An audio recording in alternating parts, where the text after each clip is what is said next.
శివరాత్రి రోజు ఒక్క 40 నిమిషాల సమయాన్ని గడపగలిగితే కనుక శివరాత్రి మొత్తం చేసిన పుణ్యం మీకు వచ్చి తీరుతుంది. అపురూపమైన 40 నిమిషాల సమయం అది. దాన్నే లింగోద్భవ కాలం అంటారు. సామాన్యంగా అది 12 గంటలకి అటు ఇటుగా వస్తుందన్నమాట లింగోద్భవ కాలం.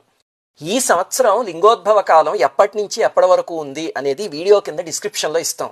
ఆ కాలాన్ని చూసుకోండి, జాగ్రత్తగా చూసుకోండి. అది 2 డేట్ల మధ్యలో ఉంటుంది. అంటే శివరాత్రి రోజు అర్ధరాత్రికి మొదలుపెట్టి కదా, అందుకని మన ఇంగ్లీష్ క్యాలెండర్ ప్రకారం అయితే 2 డేట్ల మధ్యలో ఉంటుంది. అందుకని ఆ డేట్లు ఏఎంలు పిఎంలు జాగ్రత్తగా చూసుకోండి.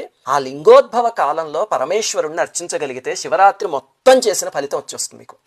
ఏమిటి ఇంతకీ లింగోద్భవ కాలం అంటే మనకి తెలుసు కదా. ఒకసారి బ్రహ్మగారికి విష్ణుమూర్తికి సృష్టికి సంబంధించి ఒక వాగ్వివాదం వచ్చి నేనే గొప్ప అంటే నేనే గొప్ప అనుకున్నారు. అప్పుడు ప్రళయం వచ్చే పరిస్థితి ఏర్పడితే పరమేశ్వరుడు జ్యోతిస్తంభ స్వరూపంలో దర్శనమిచ్చి వాళ్ళిద్దరి మధ్య వచ్చిన సమస్యని పరిష్కరించాడు అని పురాణంలో ఒక కథ ఉంది, తెలుసు కదా. అది జరిగిందే అరుణాచలం. ఆ జ్యోతిర్లింగాన్నే మన అరుణగిరి అని చెప్తారు. శివరాత్రి రోజు ఒక్క 40 నిమిషాల సమయాన్ని గడపగలిగితే కనుక శివరాత్రి మొత్తం చేసిన పుణ్యం మీకు వచ్చి తీరుతుంది. అపురూపమైన 40 నిమిషాల సమయం అది.